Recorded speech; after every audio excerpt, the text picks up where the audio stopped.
To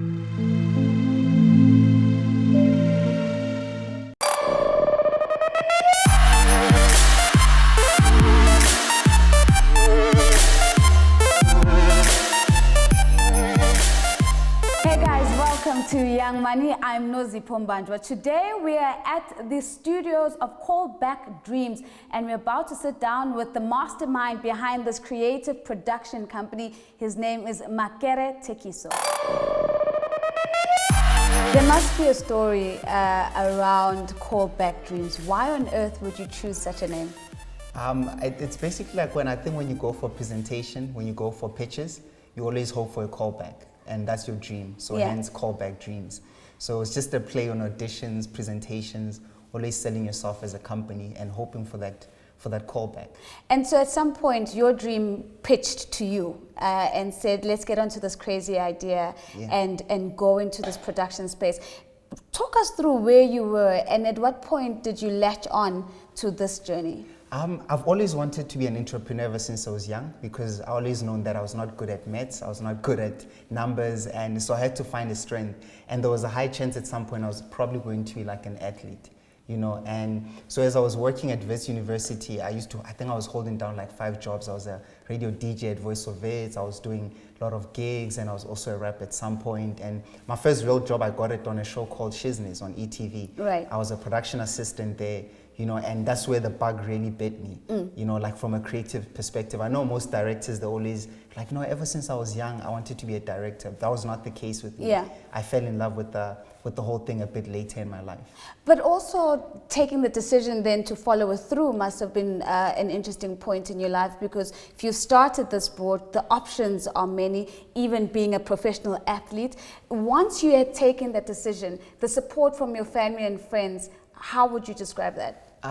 What I didn't tell anybody I'd taken the decision. So at that time, I only told my girlfriend, because I know she was going to be affected, because like no more dates, you know, no more eating out. And luckily what I'd done was that as I was working doing my 9 to 5, I saved up and bought myself like 9 months. So instead of buying a car, I bought a scooter, you know. Instead of like living in a very luxurious apartment, I stayed in a very small apartment. So I kept my expenses at a bare minimum and incurred no debt.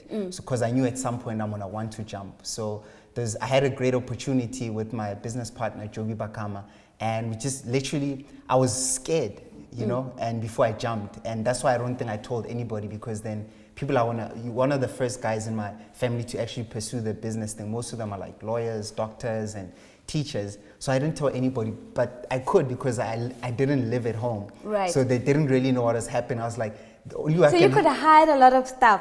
No, the best thing was, as long as I don't ask them for money, then they won't know. Then everybody thinks you're balling and everything is fine. Yeah. But once you got your teeth in the game and you had started and you were running this business, what was the hardest lessons that you had to learn early on? The creative side throughout the years has been the easy side. You know, you can shoot projects, you can execute, you can get the shows to be #1. The most interesting part is the business side, you know, and sometimes I think as creatives we kind of hide behind being creatives, where the business side allows you to be a creative, you know, like where when you get a contract, how do you set your payment schedules from client? What kind of clauses are you looking for? Because it's, especially from a payment schedule perspective, you can get to a point where they give you, let me say hypothetically, give you R1 million, and they say the first money deposit they're gonna give you is 50,000 rands. But you find out, like in the project, to start the project, you need $500,000. So those were some of the lessons that you learned from, and the smaller details where, if for instance, sometimes a R1 million deal could seem like a good deal and it's a bad deal. Not every deal. Some of the best deals are the ones that you don't do. So how did you get around it? Because oftentimes others would bring on another skill set. How did you make sure that even contractually, legally, administratively, you were always on top of things so that the business could thrive? It's having mentors, reading, because now a lot of information is online. So I watch a lot of the guys who work in a similar industry. So if I want to improve from a creative perspective, I'll go and check out Philip Bloom. If I want to improve from a business perspective, I'll follow some of the guys that work in the South African industry, you know, and ask them questions. Like when you find yourself in this situation, what happens is, and I've been lucky enough to have a few mentors, and one of them is she's the producer of Idols, in my opinion, the best producer on the continent. So she's always there to when I was looking for help and say, we're thinking of hiring this person, it's like, no, maybe you're looking for this kind of a person, like, I want to buy this kind of equipment, is that a good idea? So it's just surrounding yourself with people and asking a lot of questions and looking for relevant information online, because now everything is online. I'm going to get to the type of content you're creating in a moment, but let's just quickly talk about your team. You're in this amazing building, it's hustling and bustling, there's lots of people around. Just give us a sense of how have you grown from being a two-man show, and how big is the team now? At the moment, there's two sides. There's probably around 30 of us, and sometimes it differs on the magnitude of the project. If we're shooting like a big project, it can move between 50 to 100 people that will be on your staff as freelancers, from graphic designers to editors so it varies depending on what projects we're working on. But obviously at the same time, you've got a core team, like your office manager, your accountant, your lawyer, your producer, your PAs. Those are the kind of people who help you with the day-to-day operations. Then you pull in different people for instance, for a music video, I need a different personnel. For commercial, I need a different personnel. For reality show. So it's just, it all varies. It sounds like you've nailed the concept of work swarms, where you build a swarm of people for a specific project and then the swarm disintegrates. Let's talk about the content, because this must be a very exciting space for you as well. You're described as being very passionate, and maybe a bit too passionate about creating content for the continent and South Africa in particular. What are you bringing to the market that others are not? Firstly, I think that when it comes to content, we live in an era where content is needed everywhere.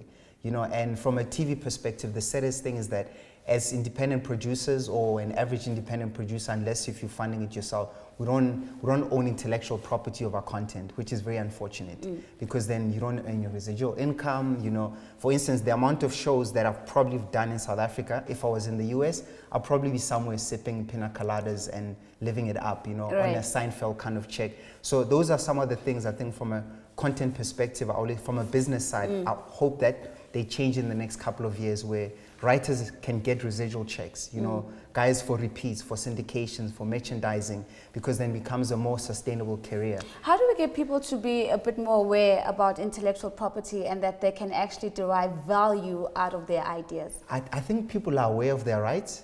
It's just that the powers that be you don't really have a negotiation power, because you walk into a room and say, I needed 5 million rands to shoot this project. If you're asking that person, they dictate the terms. Right. But in music, those rights are very automatic to you as an artist. Right. Because you still own your masters, you still own your publishing and splits and everything. So in TV, it's a different story, where every single production that's on mainstream is not owned by the actors, not owned by the independent producers, But I think it's that big elephant in the room. I hope that it can change in the next couple of years. Do you think there's something that could be learned from what's happening in the music space with the 90-10 rule that's just been introduced by the national broadcaster? I think there's a lot. I was having a conversation with a good friend of mine, and I mean, in countries like Nigeria, Ghana, Kenya, Tanzania, they play predominantly most of their music. I remember the first time I was in Kenya, was the first time I was out of the country, and went to this club, because you obviously want to taste the nightlife. And they were playing Nigerian music, South African, and I'd never heard so much South African music at a club. And I remember DJ, probably after like 2 hours, he played a Michael Jackson song, and the dance floor cleared. And I'm like, this is the greatest entertainer of our time. But for me at that moment, it proved how much of their local stuff they were playing. And also the benefits of it is that's why your WizKids, your Davidos are selling out stadiums, is because, and the great thing, especially I think from a business perspective, the more we have local content on TV, is that brands, when they need people to speak to the youth or their target market, they'll speak to a South African. Instead of getting a Pharrell Happiness for an MTN for a Vodacom campaign, you can get a Mafikizolo song, those kinds of things. But doesn't it come down to the consumer, Makere? Because to a certain extent, the exposure to globalization makes consumers desire and demand products that they hold valuable. And unfortunately, it seems as if a lot of overseas artists, especially in the US, still seem to be top of the rankings when it comes to what consumers want. I think the beauty of us in media is that we can change the trends. We can, what people consume. I mean, we are tastemakers, we are the gatekeepers, because there's a valid point, like in the US, how much of our music is played? In the UK, how much of our music is played? you know. And I mean, a Lil Wayne, when he comes into the country, he'll get a package of around 15 million rands. That's money leaving the country, yeah. you know. But a local performer will open, and in the past they used to open for free, you know. And for us, I think it's even beyond music. It's textile, it's TV, it's content, it's films. In China, for instance, during the New Year, which is during the festive season, overseas movies are not allowed to come in. So they only watch the local ones, because it's the money that's invested in their entertainment industry. Same with Nollywood, same with so many things. I think this is just a starting point beyond just music. I think it needs to go into fashion, it needs to go into TV, it needs to go into films. We need to start owning and building our own industries. So you're speaking into the future, and you're almost creating or painting a very visionary picture of utopia. What's Callback Dreams Studios doing in this new utopia where the right restrictions are in place, the environment is good? What are you achieving? What are you doing?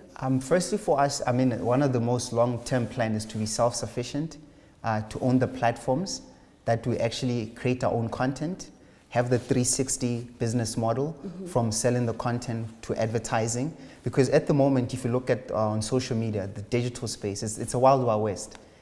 I can have an app and broadcast to the whole world. Yeah. You know, I can be on social media. I don't need to go to have so much money for me to speak to the rest of the world, you know. And for us, the most important thing first is being self-sufficient. It's owning the spaces that we put our content in, being able to monetize the content that we have, and also partnering with some of the artists and the people that we already have. And I mean, from that sense, if somebody comes, for instance, where they can also get an IP. And I think slowly, even if that mentality starts changing gradually, I mean, there's a show that we did, it's called Moments in Time.